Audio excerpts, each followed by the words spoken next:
جس زمین پہ سجدہ نہ ادا ہو، اس سے بڑا بھی کوئی جرم ہے؟ زنا کرنے کو گناہ سمجھتے ہیں، نماز کا چھوڑ دینا زنا سے بڑا جرم ہے۔ رشوت کھانے کو گناہ سمجھتے ہیں، نماز کا چھوڑ دینا رشوت کھانے سے بڑا جرم ہے۔ قتل کرنا بڑا گناہ سمجھتے ہیں، نماز کا چھوڑ دینا قتل سے بڑا جرم ہے۔ سجدے ہی کا تو انکار کیا تھا شیطان نے کوئی زنا کیا تھا، کوئی قتل کیا تھا، کوئی شراب پی تھی، کوئی جوا کھیلا تھا، کیا کیا تھا؟ کوئی شرک کیا تھا۔ شیطان سجدے کا انکاری ہوا، ایک سجدے کا انکار کر کے وہ ہمیشہ کے لیے مردود ہو گیا۔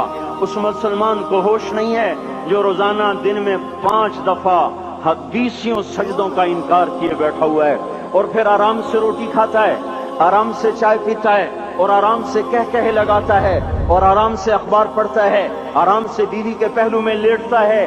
ایک سجدے کا انکار ہو کر شیطان ہمیشہ کے لیے مردود ہوا۔ جس نے فجر کا انکار کیا سجدوں کا، پھر ظہر کے سجدوں کا مذاق اڑایا، پھر عصر کا مذاق اڑایا، پھر مغرب اور عشاء کا مذاق اڑایا۔ گھر میں نماز پڑھنا بھی چلو نہ پڑھنے سے تو بہتر ہے، پر یہ بھی نماز کا مذاق ہی ہے۔ اور 8ویں دن سر پہ ٹوپی رکھ کے آیا۔ 8 دن جس نے اتنے سجدوں کا انکار کیا، وہ اس بات سے نہیں ڈرتا کہ کہیں اللہ اسے مردود نہ کر دے۔ تو کیا ہوگا اس دن جب جن بچوں کی خاطر یا جس نفس کی خاطر اللہ کے بغاوت کی کہ اٹھا نہیں جاتا، آیا نہیں جاتا، گرمی بڑی ہے، سردی بڑی ہے، اندھیرا بہت ہے، کیا قبر کے اندھیرے یاد نہیں ہیں؟ کیا قبر کی گرمی یاد نہیں ہے؟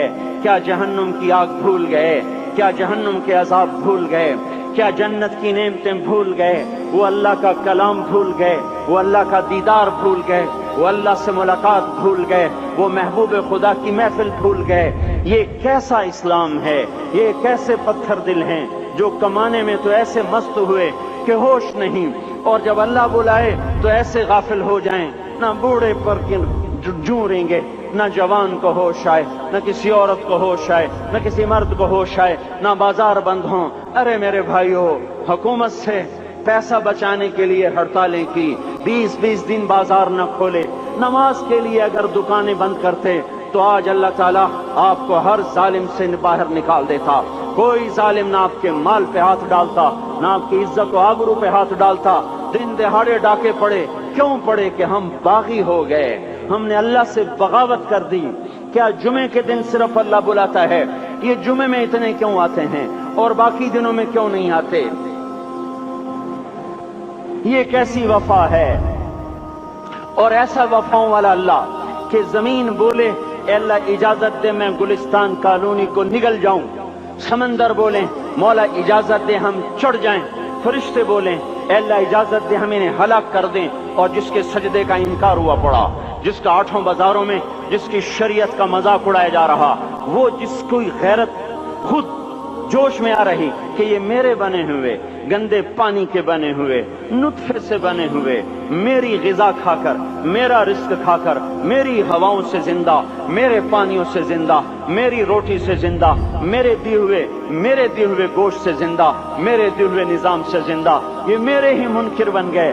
1500 روپے کا ملازم آپ کو چائے کی پیالی نہ دے تو آپ کہتے چل چھٹی کر، ہم کوئی اور رکھیں گے۔ اور جس نے اتنا بڑا وجود بخشا، آنکھوں میں چراغ جلائے، کانوں میں خون لگائے، دماغ میں برقی روئیں دوڑائیں، دل کو دھڑکایا، سارے بدن کے تک خون پہنچانے کا نظام چلایا، پھیپھڑوں کی فیکٹریاں چلائیں، رگوں میں خون پہنچایا، ہڈیوں کو غذا پہنچائی، اور آنکھوں کو غذا پہنچائی، بالوں کو غذا پہنچائی، زبان کو بولنے کی طاقت دی، دانتوں کو کاٹنے کی طاقت دی، دو وہاں نالیاں لگائیں، سانس کی الگ کر دی اور معدے کی الگ کر دی، اور وہاں پردہ لگایا، جو غذا منہ میں جائے تو معدہ کھل جائے اور پھیپھڑے کی طرف جانے والی نالی رک جائے۔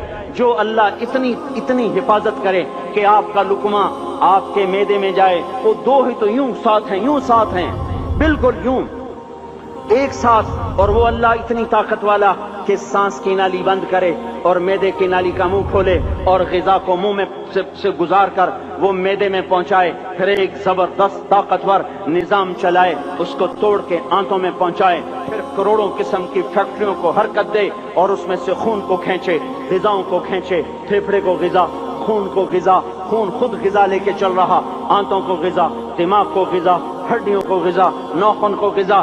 ایک ناخن کھینچ لے تو ہم کیا کریں؟ کیا میرے مولا کا نظام ہے؟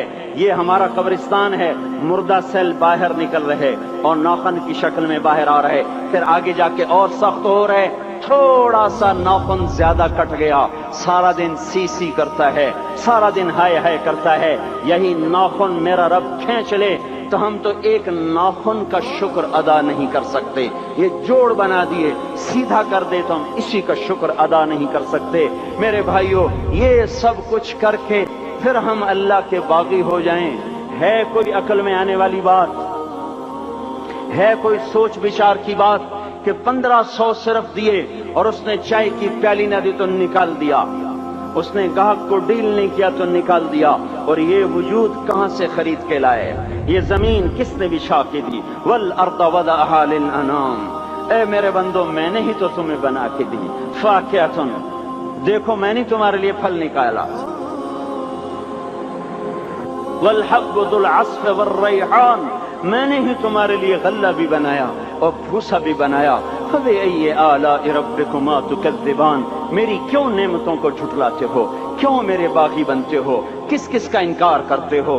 دیکھتے نہیں ہو رب المشرق والمغرب، رب المشرقین والمغربین، میں تمہارے مشرق کا بھی رب ہوں، مغرب کا بھی رب ہوں، شمال کا بھی رب ہوں، جنوب کا بھی رب ہوں۔ فبأي آلاء ربكما تكذبان، پھر بھی تم میرے باغی ہو گئے، پھر بھی مجھے میری نعمتوں کو جھٹلاتے ہو۔ خلق الانسان من صلصال کالفخار وخلق الجان من مارج من نار، تمہیں مٹی سے بنایا، جن کو آگ سے بنایا۔ میری فبأي آلاء ربكما تكذبان، کیوں مجھے جھٹلاتے ہو؟ کیوں میری نعمتوں کا تم انکار کرتے ہو؟ لا الہ الا اللہ، لا الہ الا اللہ، لا